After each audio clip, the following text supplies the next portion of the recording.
본문 말씀 가운데서 12절과 13절 두 절 말씀만 우리 다 같이 봉독하시겠습니다. 내가 그리스도의 복음을 위하여 드로아의 이름에 주 안에서 문이 내게 열렸으되 내가 내 형제 디도를 만나지 못함으로 내 심령이 편하지 못하여 그들을 작별하고 마게도냐로 갔노라. 아멘. 오늘은 본문에 있는 말씀을 중심으로 해서 심령의 동력자라는 제목으로 잠깐 말씀을 상고하겠습니다.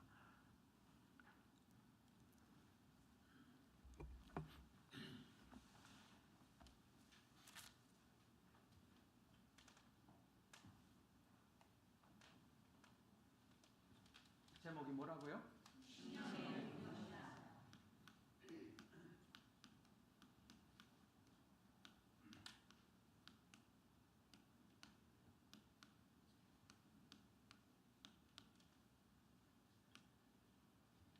일반적으로 사람을 사회적인 존재라고 말합니다. 사회적인 존재라고 말하는데 이제 된 것 같습니다. 어떤 의미에서 사회적인 동력, 사회적인 동물이냐? 믿음이 없는 사람들은 사회적인 동물이다 이렇게 말하고, 믿음 있는 사람들은 동물이라고 말하기는 좀 그러니까 인간은 사회적인 존재다 그런 말을 하는데, 사람을 나타내는 단어, 한자로 말하면 사람 인자라고 그러잖아요. 사람 인자가 이렇게 생겼잖아요. 사람 인자가 왜 이렇게 생겼냐? 근데 한자는 상형 문자라는 말을 종종 하잖아요. 이 문자가 왜 생겼냐? 사람이 이렇게 구부려 있을 때 옆에서 보면 이렇게 구부려진 모습, 이것이 사람이다. 이래서 사람 인자가 이렇게 생겼다 이렇게 주장하는 사람이 있고, 그런가 하면 또 사람은 두 발로 서잖아요. 다른 동물들은 다 네 발로 있는데 사람은 두 발로 서잖아요. 그래서 사람 이렇게 막 그릴 때 이렇게 하고 여기 머리 그리고 이렇게 하잖아요. 그래서 이렇게 해서 사람 인자가 됐다 이렇게 말하는 사람들도 있고, 또 어떤 사람은 한 사람이 아니고 두 사람이 이렇게 등을 맞대고 있으면 이제 사람이 된다. 그런 의미에서 또 사람 인자는 이렇게 형성이 됐다 이렇게 보는 사람들도 있습니다. 근데 이렇게 보든 저렇게 보든 뭐 그거는 정답은 없습니다. 왜냐하면 한자가 생긴 지가 벌써 엄청나게 오래됐는데 그때 이런 글자가 왜 생겼냐라고 특별하게 설명해 줄 수 있는 사람이 없기 때문입니다. 오랜 세월을 거치면서 이렇게 변해왔기 때문에 정답은 없는데, 만약에 이런 관점에서 보면 두 사람이 등을 이렇게 맞대고 있으면, 그냥 똑바로 서 있으면 괜찮은데 등을 이렇게 맞대고 있으면 한 사람이 이렇게 하면 어떻게 돼요? 맞은편에 있는 사람은 넘어지잖아요. 그러니까 두 사람이 방향을 그리고 힘의 균형을 잘 맞추어야만 이렇게 서 있을 수 있다고 볼 수 있습니다. 어쩌면 인간의 사회성을 보여주는 말이기도 합니다. 그래서 사람은 혼자 사는 것보다는 함께 힘을 합쳐서 사는 것이 훨씬 더 좋고 발전한다고도 볼 수 있습니다. 그래서 사람은 혼자 살면 자기가 가진 능력, 그것을 최대한 발휘하지 못하는데, 모여서 살면, 협력하면 자기 하나가 가진 능력보다도 훨씬 더 큰 능력을 발휘할 수 있고, 또 가능성 측면에서도 가능성을 충분하게 살릴 수 있다고도 볼 수 있습니다. 물론 동물들 가운데도 혼자가 아니라 모여서 사는 것들이 있어요. 특별히 우리 주변에서 모여서 사는 것들 보면 꿀벌이나 개미 같은 것은 정말 모여서 잘 삽니다. 가끔 여러분들 그 동물의 왕국 같은 데서 개미나 뭐 꿀벌 이런 것들 다큐멘터리로 보여주는 거 있잖아요. 자기 맡은 일에서 정말 게을르지 않고 수고하는 것을 봅니다. 각자가 맡은 게 다 있어요. 개미로 봐도 병정개미가 있고 또 일개미가 있고, 꿀벌에도 꿀 모아 오는 게 있고 집 청소하고 집 지키는 게 있고, 이렇게 다 일들이 분담이 돼 있어요. 누가 시키지 않아도 그 일은 각자가 잘 해요. 왜 잘할까요? 시키는 사람 없는데요. 그게 본능이에요. 본능을 따라서 살면 그렇게 되는 거예요. 이게 하나님께서 만드신 특별한 조화라고 볼 수 있는데, 사람이 모여서 사는 것은 달라요.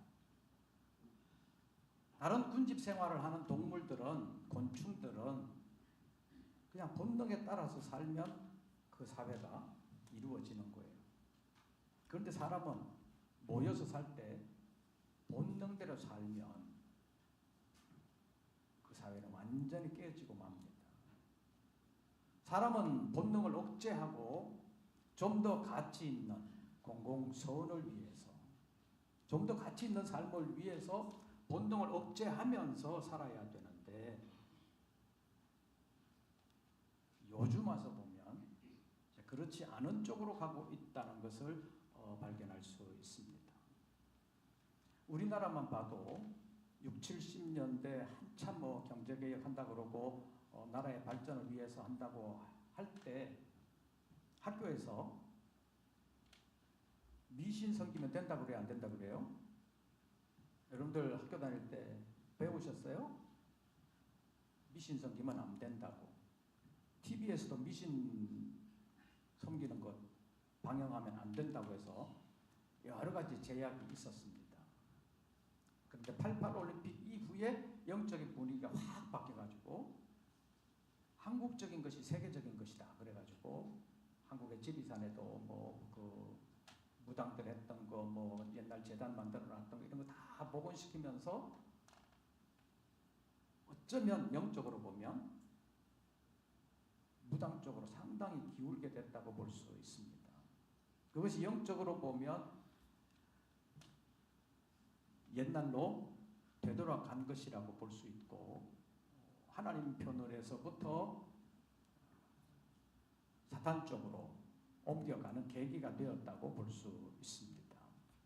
그런데 지금 보면, 지금 세계적인 그 동성애의 물결이 우리나라에도 지금 강하게 불고 있는데, 지난번에 설교를 통해서 잠깐 말씀드렸었는데, 지난 7월 달에 그 대법원에서 전원합의체에서 동성 커플에게도 건강보험 적용을 해줘야 된다는 판결을 내렸죠. 그런데 판결을 내릴 때 조건은 있었어요. 모든 동성 커플에게 허락해주는 것이 아니라 이 사람에게만 허락해주는 거다. 왜냐하면 이 사람은 이런 전후 사정을 보니까 인정해줄 만하다. 그래서 이 사람에게만 인정해준다고 그렇게 밝혔지만, 한 사람 인정해주고 나니까 다른 동성애자들이 이제 벌떼같이 일어나가지고 우리도 인정해라, 우리도 인정해라, 그렇게 나오고 있고, 이제 좀 더 나아가서 지난번에 그 판결을 받은 사람이 중심이 돼가지고 이제 동성애 커플을 합법화해라, 이렇게 지금 데모를 하고 있습니다. 왜냐하면 동성애 커플들이 혼인신고를 하려고 구청이나 동사무소 가서 신고를 하려고 하는데 안 받아주는 거예요. 우리나라는 지금 호적법 또는 민법에서 남성과 여성이 아닌 사람의 혼인신고는 받아줄 수 없다. 그래서 가져가라, 받아줄 수가 없다, 반려, 계속해서 이렇게 해왔는데, 이렇게 하는 것이 맞지 않다, 세계적인 추세에도 맞지 않다, 그러면서 지금 데모를 하고 있고 압박을 하고 있는 것이 지금의 상황이라고 볼 수 있습니다. 그런데 그 동성애법 가운데 여러분들 차별금지법이라는 것을 가끔 말씀드리기는 했는데, 구체적인 것을 말씀드리지는 않았는데, 성적 지향이라는 것이 있어요. 그 성적 지향이라는 것이 법안에 들어가 있는데 이 동성애를 좋아하는 성향이 있다는 거예요. 그거를 인정을 해라. 그걸 인정하라는 거예요. 그러니까 그런 성향을 인정하라는 것은 그것뿐만 아니라 동성애 성향만이 아니라 성적 지향, 그러니까 다른 성적 지향이 있어도 그건 인정해라. 그건 죄가 아니다. 그거예요. 그러니까 무슨 충동이 일어나더라도 일반적인 충동이 아니라 다른 충동이 어떤 사람에게 일어난다 할지라도 그거는 정상적인 거다. 그 사람에게 자연스러운 거다. 그러니까 그것 때문에 차별하면 안 된다. 그것이 지금 차별금지법에서 들고 나오는 구체적인 조항입니다. 그럼 이런 것들이 뭐냐? 옛날 같으면 어떤 충동이 일어나도 이거는 이 사회에서 하면 안 되겠구나. 이 사회가 안 받아들여 주는구나. 그러면서 자기 절제, 자기 통제를 시키는 것이 사회의 훈련이요 교육이라고 볼 수 있는데 이제는 그런 거 안 시키겠다는 것입니다. 그 사람이 그렇다 그러면 인정해 주라는 것입니다. 우리나라 교육법에서도 그 여러 가지 옛날에는 뭐 국영수를 잘해야 된다, 뭐 학교 성적 좋아야 된다 이렇지만 지금은 대학교 가는 데 있어서 그거 말고 자기 특기가 뭐 있으면 된다 그러잖아요. 그래서 뭐 무슨 봉사활동을 한다든지 아니면 자기 특기를 가지고 어디 가서 뭘 했다든지 이런 거 가지고 대학 가는 경우가 상당히 많이 있습니다.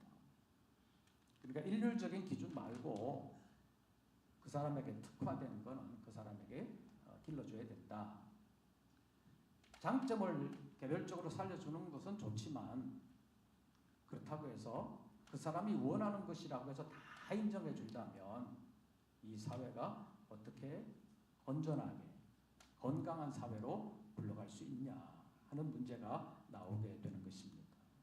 근데 지금 차별금지법에서 여러 가지 그럴듯한 단어로 포장은 하고 있지만 그 사람이 그렇게 한다면 인정해 주라는 것이 차별금지법의 근본적인 목적이라고 볼 수 있습니다.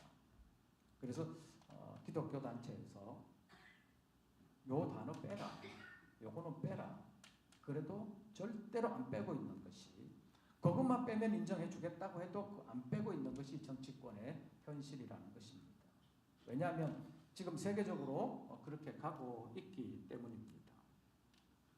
그래서 우리 믿는 사람들이 이 사회 속에 살면서 어떻게 하나님의 아들로서 또 하나님의 일꾼들로서 살아가야 되느냐.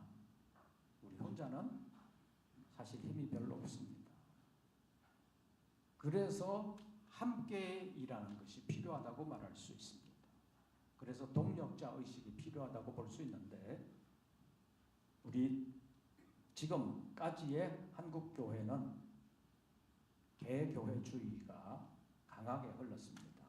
그래서 우리 교회와 직접 관련이 없으면 거의 참여 안 하고 관심도 두지 않는 경우가 많았습니다. 그런데 이번에 이제 이 동성애 차별금지법 이런 것이 나오면서 교회가 한 목소리를 내려고 하는데 그것도 잘 되는 것은 아닙니다. 우리나라는 다른 나라와 달리 교단이 워낙 많이 갈려져 있기 때문에 천주교와 다른 것이 그것입니다. 천주교는 하나밖에 없으니까 로마의 통제를 받고 있잖아요. 그러니까 천주교 하나 건드리면 로마까지 난리가 나는 경우가 있습니다. 그래서 천주교는 좀 정부가 건드리는 것을 굉장히 조심스러워하고 있고 부담스러워하고 있습니다. 그런데 교회는 특히 우리나라 교회는 교단이 너무 많이 갈라져 있어서 교단 하나 건드려도 뭐 별로 힘을 못 쓴다 이렇게 생각하는 경향도 있습니다. 여러분들은 잘 모르지만 목회자로서 보면 대한예수교 장로회라고 하는 장로교가 얼마나 많은지 모릅니다. 대한예수교 장로회라고 하는 것이 공식적으로 정부에 등록돼 있는 것만 해도 200개 가까이 된다 그러니까 교단이 그렇게 많은 것입니다. 그러니까 힘을 잘 못 쓰는 경우가 많은데 이번에 10월 27일 날 오후 2시에 광화문에서 남대문까지 모여서 연합기도회를 한다 그러는데 교회 자체가 중요한 것이 아니라 이 시대 속에서 우리 믿는 사람들이 과연 이 세상을 향해서 어느 정도 기독교적인 목소리를 낼 수 있냐. 점점 하나님으로부터 멀어지는 이 나라를 어떻게 나아가설 수 있냐. 그것을 좀 늦출 수 있냐. 그것이 관건이라고 볼 수 있습니다. 바울이 복음을 전하는 데 있어서 바울은 유대인들에게만 전한 것이 아니잖아요. 이방인들에게 전하는 사람이었습니다. 이방인들에게 전한다는 것이 지금도 물론 어렵지만 그때는 상상할 수 없을 만큼 어려운 때였습니다. 특히 바울이 복음 전할 때 사도행전에 있는 말씀을 보면 현지의 반대도 있었지만 유대인들의 반대가 엄청났습니다. 그때도 어쩌면 유대인 디아스포라라고 불리는 유대인들이 세계 곳곳에 흩어져 있는 사람들이 많았는데 그 유대인들이 이방인들에게 복음 전한다고 해서 하나님 섬기는 것은 우리만 섬기는 거지 이방인들은 아니다. 이렇게 생각하는 유대인들이 바울을 죽이려고 한 것이 한두 번이 아닙니다. 굉장한 어려움이 많았는데 지금 우리가 보면 신약 성경의 반 가까이를 바울이 기록할 정도로 그리고 아시아뿐만 아니라 유럽에까지 하나님의 복음을 전한 사람 유일하게 바울입니다. 바울이 이렇게 일을 할 수 있었던 것은 그에게 동력자들이 있었기 때문입니다.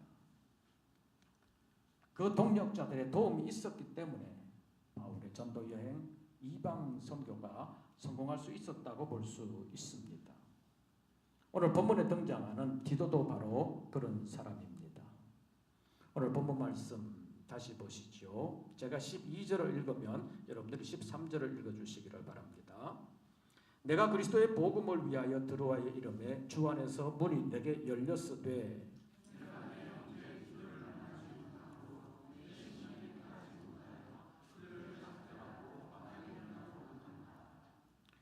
바울은 그리스도의 복음을 전하기 위해서 드로아로 갔습니다.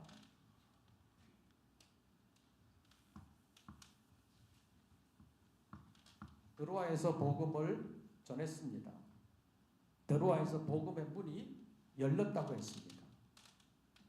문이 열렸고 복음을 전하기는 했는데 13절에 보면 누구를 만나지 못함으로 내가 내 형제 디도를 만나지 못함으로 내 심령이 뭐하여 편하지 못하여 그들을 작별하고 마게도냐로 갔노라.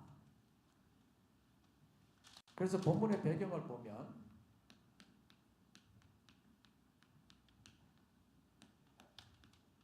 고린도의 상황이 상당히 유동적이었다는 것입니다. 고린도 교회. 바울이 복음을 전하면서 드로아에 가서 복음을 전해야 되겠다라고 생각을 했습니다. 그리고 드로아에 가서 보니까 전할 수 있는 환경이 됐어요. 문이 열렸다 이렇게 표현합니다. 그런데 가서 보니까 계속해서 말씀을 전할 수가 없었다는 거예요. 내 심령이 뭐하여? 편하지 못하여. 왜 편하지 못했느냐? 누가 안 와서? 내가 내 형제 디도를 만나지 못함으로 내 심령이 편하지 못했다. 이 디도라는 사람이 고린도 교회 문제를 가지고 해결을 하기 위해서 바울의 보냄을 받고 갔습니다. 성경으로 말하면 고린도 전서를 바울이 고린도 교회에다가 편지로 보냈잖아요. 고린도에 여러 가지 문제가 있었습니다. 서로 싸우는 사람들. 나는 바울파다, 나는 그리스도파다, 나는 개바파다. 그러면서 싸우는 사람들이 있었습니다. 교회 안에 분쟁이 있잖아요. 그 분쟁은 예나 지금이나 해결하기가 쉽지 않아요. 안 믿는 사람들은 싸우다가도 옛날 말로 하면 막걸리 한 잔 먹으면 서로 끝난다고 그러잖아요. 그런데 예수 믿는 사람들은 싸우기 시작하면 끝이 없어요. 고린도 교회도 봐요. 나는 바울파, 나는 베드로파, 나는 그런 사람들 말고 나는 그리스도파 이러면서 싸우니까 다 자기 편이 하나님 편이라는 거예요. 하나님은 자기 편이라고 그렇게 주장하고 있습니다. 그래서 교회 문제가 생기면 예수님이 오셔도 해결하지 못한다. 그런 말이 나올 정도로 끝까지 자기 고집을 내세우는 사람들이 있습니다. 하나님의 뜻이 아닌데도 불구하고 그걸 분별하지 못하고 계속해서 싸우는 사람들이 있습니다. 고린도 교회도 그런 문제가 생겼습니다. 우상의 제물 문제, 영적 은사의 문제, 음행의 문제, 여러 가지 문제들이 생겼습니다. 그래서 바울이 편지를 써가지고 이런 거는 이렇게 해야 된다. 이것이 옳다, 진리의 길은 이런 것이다라고 고린도전서를 써가지고 보냈습니다. 그런데도 완전히 해결이 되지 않았습니다. 그래서 보냄을 받은 사람이 디도입니다. 디도가 바울의 입장에서 보면 그때 보낼 수 있는 사람들 가운데서 가장 마음에 드는 사람, 디도가 가면 해결해 줄 수 있겠구나 그렇게 생각하고 디도를 보냈습니다. 디도를 보내면서 고린도 교회 가서 그 일을 잘 처리하고 나중에 드로아에서 만나자. 그러고 드로아로 갔는데 드로아에서 복음을 전할 수 있는 그런 환경이 조성돼 있는데 디도가 안 오는 거예요. 그러니까 바울의 마음속에 고린도 교회가 어떻게 됐지? 고린도 교회가 잘 해결이 됐나 안 됐나? 엄청 마음이 불편한 거예요. 그냥 남의 교회인데 신경 안 써도 될 것 같잖아요. 근데 바울에게는 그게 안 되는 거예요. 왜 안 되는지 한번 찾아보시죠. 고린도 후서 제11장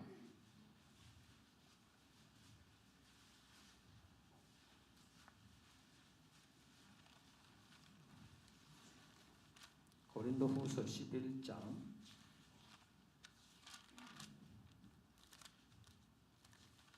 시간이 없으니까 제가 27절을 읽으면 여러분들이 28절을 읽어주시기를 바랍니다.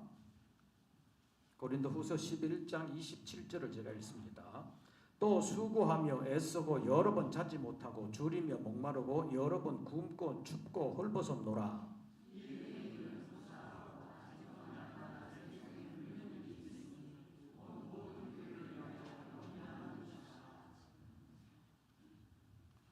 바울이 고린도 후서 11장 요 바로 앞부분에서 엄청 고생한 거, 감옥에 수없이 갇힌 거, 매 맞은 거, 육지 갈 때 고생한 거, 바다 갈 때 고생한 거, 엄청 고생한 것을 엄청나게 얘기를 했습니다. 여러 번 죽을 뻔했다. 그러면서 제가 읽어드린 대로 27절에 보면 수고하며 애쓰고 여러 번 자지 못하고 줄이며 목마르고 여러 번 굶고 춥고 헐벗었노라 이렇게 표현합니다. 그런데 이런 고사하고 더 자기 속에 눌리는 일이 있다는 거예요. 그게 뭐예요? 모든 교회를 위하여 뭐하는 것이라? 염려하는 것이라. 여러 교회들을 위하여 염려하는 것인데 그 중에 고린도 교회도 있었다는 것입니다. 그래서 너무 걱정이 돼가지고 디도를 보냈습니다. 가서 좀 잘 살펴보고 와라. 해결하고 와라. 보냈는데 안 오는 거예요. 지금이야 안 오면 휴대폰을 전화해가지고 왜 안 오냐? 그럴 수 있잖아요. 근데 옛날에는 그런 거 없잖아요. 전할 수도 없고 전달받을 수도 없는 상황이에요. 아마 어쩌면 우리가 드로아에서 만나는데 거기서 혹시 못 만나면 다른 데 가서 만나자, 어디서 만나자 이렇게 약속을 했을 수도 있어요. 그래서 더 이상 지체할 수가 없었습니다. 안 오니까. 왜냐하면 아까도 말씀드린 대로 고생하는 거는 참을 수 있는데 뭘 못 참아요? 모든 교회를 위하여 염려하는 것. 교회를 위한 염려가 바울을 너무너무 짓눌러가지고 다른 일을 할 수가 없는 거예요. 복음을 전해야 되는데 이 교회들의 염려 때문에 복음을 전할 수가 없었습니다. 그래서 디도를 만나지 못함으로 내 심령이 편하지 못하여 드로아를 떠나서 마게도냐로 갔다. 이렇게 표현하고 있습니다. 그렇다면 이 디도라는 사람은 어떤 사람이냐? 아까도 말씀드린 것처럼 고린도 교회 문제를 해결하기 위해서 바울이 믿을 만한 사람으로 보낸 것입니다. 그래서 이 디도를 보냈는데 디도가 오지 못해서 고린도 교회가 어떻게 됐는지 알지를 못함으로 심령이 편하지를 못했는데 디도를 왜 보냈을까? 디도는 어떤 사람이었을까? 한번 찾아보겠습니다. 디도서 제1장 좀 뒤로 가서 디모데후서 뒤에 디도서 제1장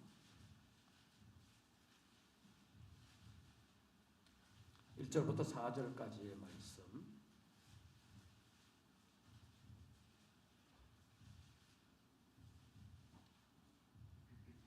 디도서 1장 1절부터 4절까지의 말씀 교독하겠습니다. 하나님의 종이요 예수 그리스도의 사도인 나 바울이 사도된 것은 하나님의 택하신 자들의 믿음과 경건함에 속한 진리의 지식과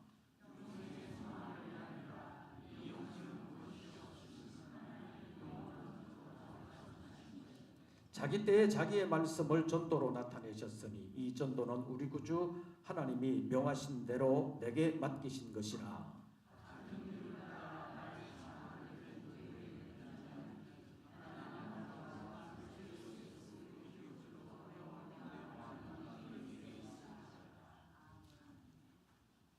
고린도 교회 문제를 위해서 디도를 보냈는데 디도가 어떤 사람이기에 보낼 수 있었느냐? 4절을 보면 뭘 따라? 같은 믿음을 따라 나의 참 아들 된 디도에게 편지하노니. 아무나 보내서는 안 된다는 거지요. 디도는 어떤 사람이었느냐? 아까 고린도후서 2장에서는 디도가 오지 않음으로 인해서 심령이 편하지 못했다고 그랬는데 그 구체적인 내용은 고린도 교회 문제 때문에 바울이 심령이 편하지 못했다고 볼 수 있는데 그 바울의 심령을 편하게 하기 위해서 보낸 사람이 디도라는 거잖아요. 그런데 그 디도는 뭘 따라? 같은 믿음을 따라. 같은 믿음이 있고 다른 믿음이 있나요?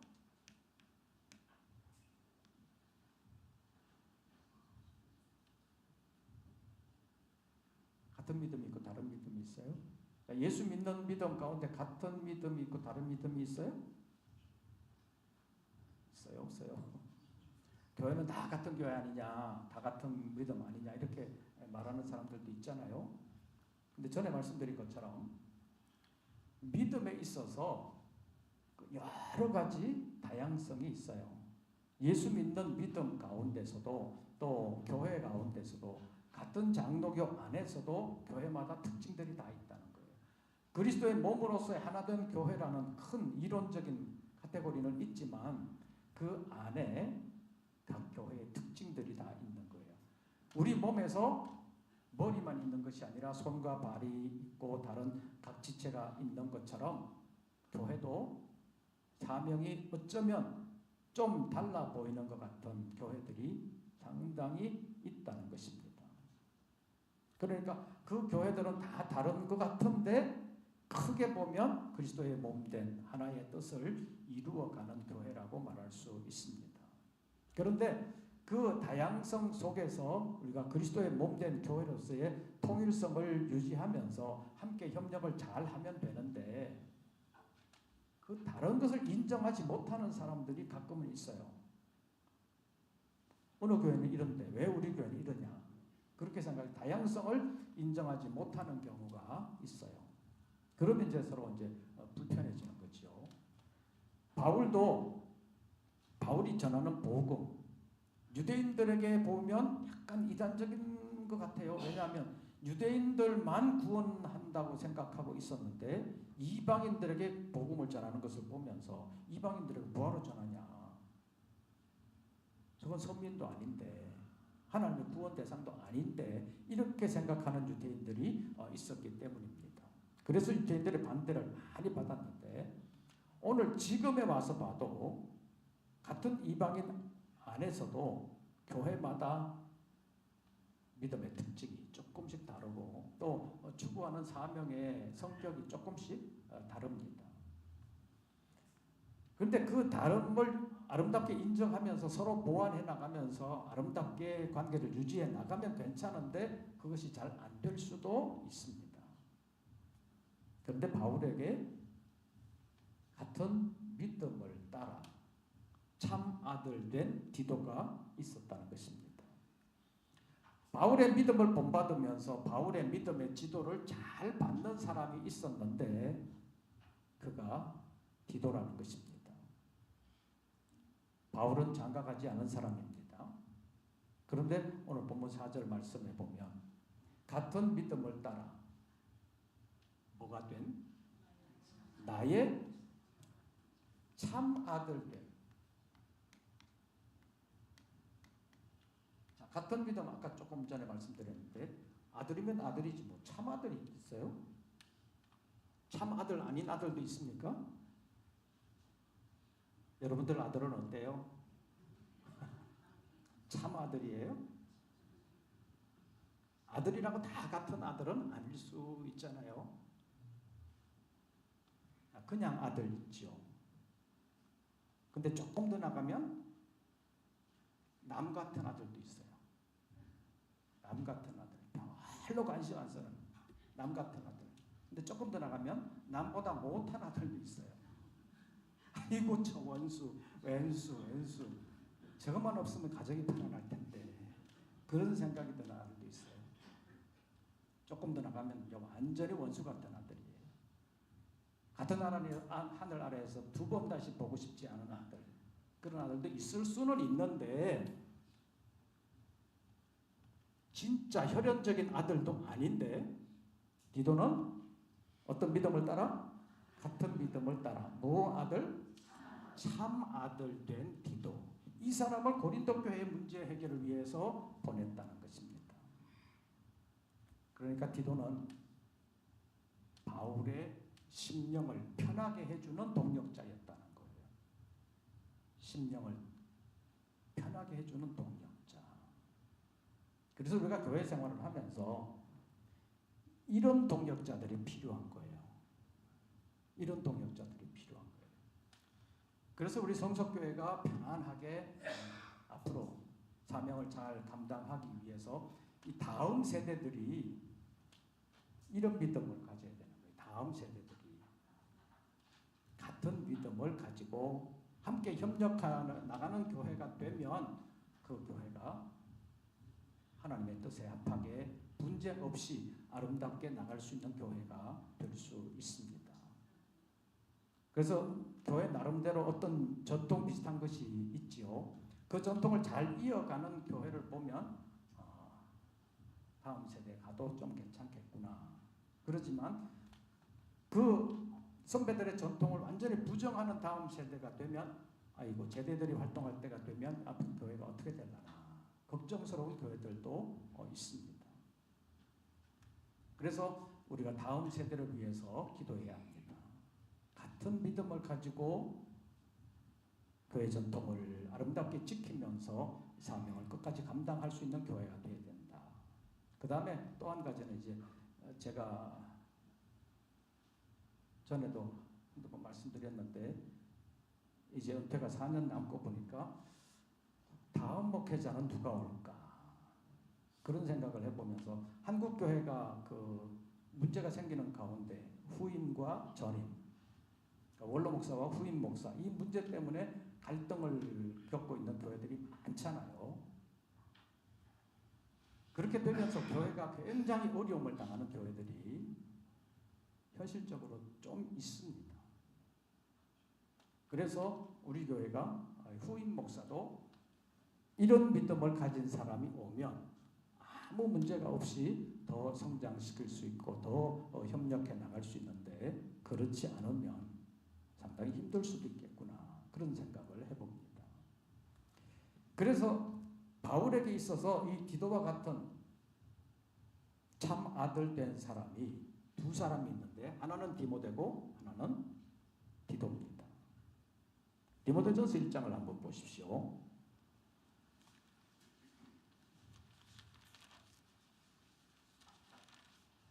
디모데전서 제1장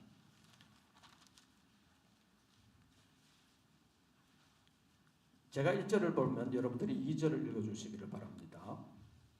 우리 구주 하나님과 우리의 소망이신 그리스도 예수의 명령을 따라 그리스도 예수의 사도 된 바울은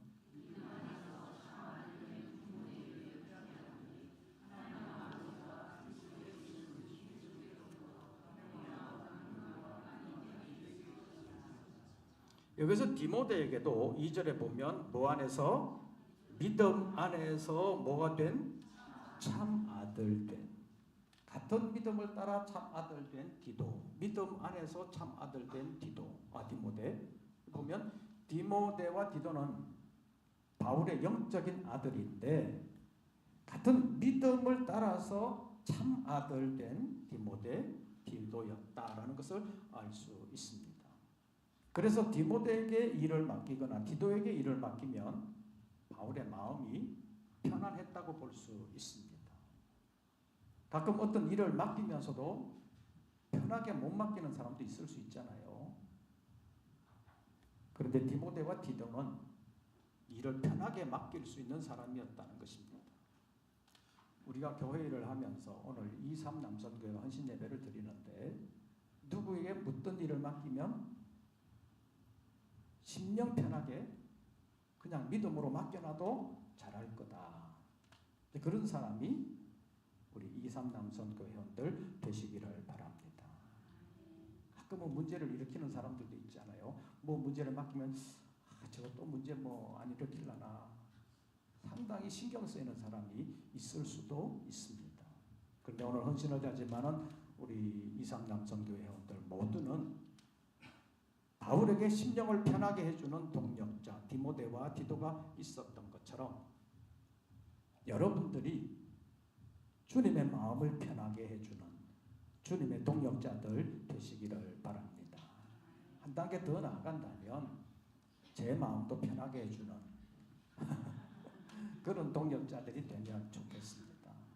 제가 이단이 아니고 제가 하나님의 일을 감당한다고 치면 바울에게 이런 아들 같은 사람, 정말 심령을 편하게 해주는 동력자들이 있었다면 저에게는 여러분들과 같은 심령을 편하게 해주는 동력자들이 있으면 좋겠습니다.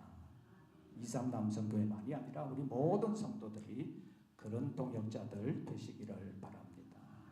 바울은 교회마다 편지를 하면서 우리는 하나님의 동력자들이다. 그렇게 말을 하면서 너희는 하나님의 동력자들인 우리의 신앙의 지도를 받는 사람들이 아니냐. 이렇게 하면 하나님을 기쁘시게 할 수 있다라는 것을 여러 가지 측면에서 말하고 있습니다. 그런데 오늘 본문 말씀 12절과 13절 말씀에 보면 이 고린도 교회의 믿음을 가지고 맡긴 디도에게서 고린도 교회 사정을 받지 못함으로 인해서 심령이 편하지 못하여 복음의 문이 열렸음에도 불구하고 일을 제대로 하지 못하고 드로아를 떠나 마게도냐로 가게 된 것을 우리에게 보여주고 있습니다. 그래서 여러 가지로 어려운 이 시대를 살아가는 동안에 이런 동력자들이 정말로 필요하다는 사실을 우리가 다시 한 번 더 절감하면서 바울에게는 이런 동력자들이 있었다는 것입니다. 바울의 복음이 아시아를 넘어서 로마로 가게 되는데 로마로 갈 때 바울은 죄수의 몸으로 가잖아요. 죄수의 몸으로 가면서도 이 로마서를 써가지고 보내면서 이 로마서를 통해서 로마의 복음이 전해질 뿐만 아니라 기독교가 아시아를 넘어서 유럽에서 제대로 자리를 잡게 되는 계기가 됐다고 볼 수 있는데 그것을 도와주는 사람들이 많았다는 것을 볼 수 있습니다. 로마서 제16장에 보면 많은 사람들이 바울의 복음 사역을 위해서 로마에서 협력을 했는데 누구에게도 문안하라, 누구에게도 문안하라, 누구에게 문안하라. 이것이 로마서 제16장의 거의 대부분을 차지하고 있다고 볼 수 있습니다. 바울에게는 이런 동역자들이 있었다는 것입니다. 그래서 지금 우리의 상황은 내 혼자 하는 것이 아니라 동역자가 필요하다는 사실.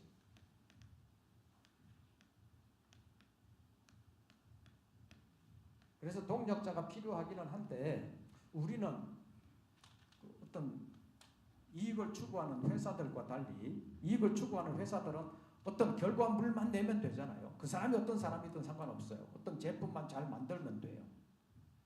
그런데 하나님의 교회에서는 그런 것이 아니라는 거잖아요. 심령을 편하게 해주는 동역자들이 필요합니다. 주님의 마음을 편하게 해줄 수 있는 동역자들이 필요합니다. 그 동역자로서 같은 믿음을 따라 참 아들 된 디도는 어떤 사람이었느냐?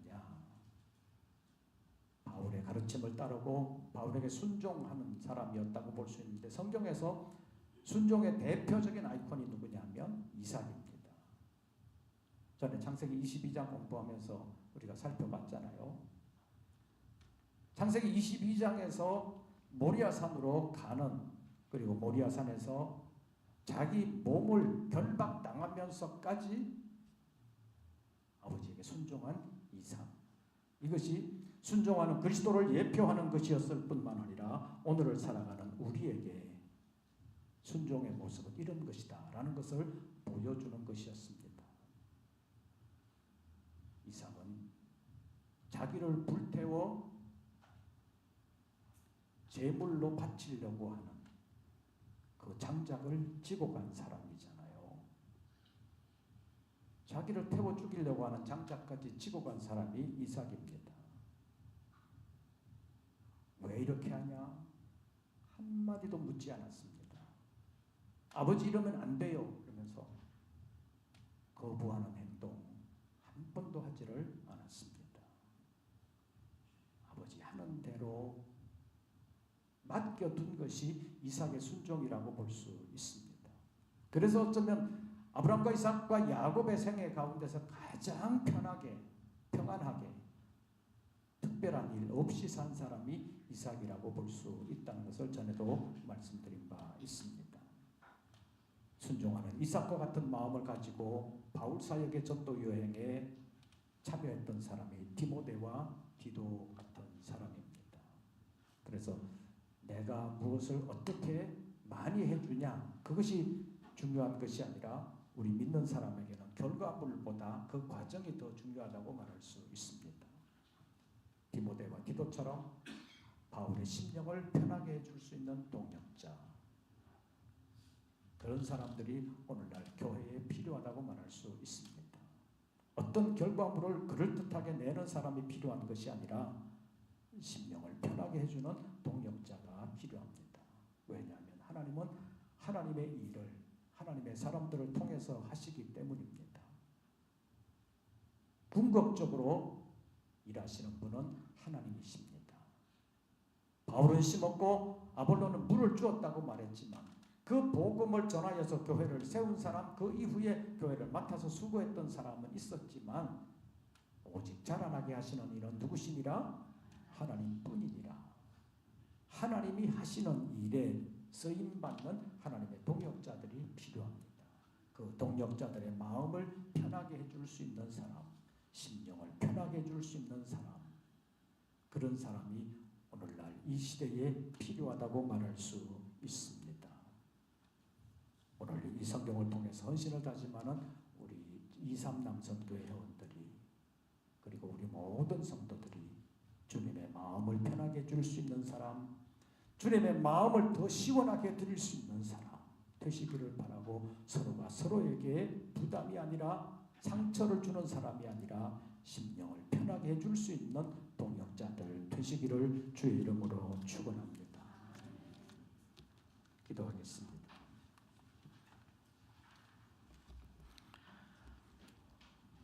여러 가지로 어려운 시대에 헌신을 요구하는 이 시대 가운데서 영적인 진리를 올바르게 분별하며 주님 기뻐하시는 일들을 위하여 아름답게 쓰임받는 우리 모든 권속들 되게 하여 주시옵소서. 특별히 헌신을 다짐하는 사랑하는 종들 하나님께서 일일이 기억하여 주사 주님을 향하여 아름답게 헌신할 수 있도록 생업을 지켜주시옵소서, 직장을 보장해 주시옵소서, 교회 일을 행하면서 서로의 심령을 편하게 해주는 귀한 동역자들 되게 하여 주시옵소서. 그리하여 교회에서의 만남이 아름답게 하시고 복되게 하시고 평안하도록 인도해 주시옵소서. 사랑하는 종들을 통하여 영광 받아주시기를 간절히 원하오며 예수님의 이름으로 기도하옵나이다.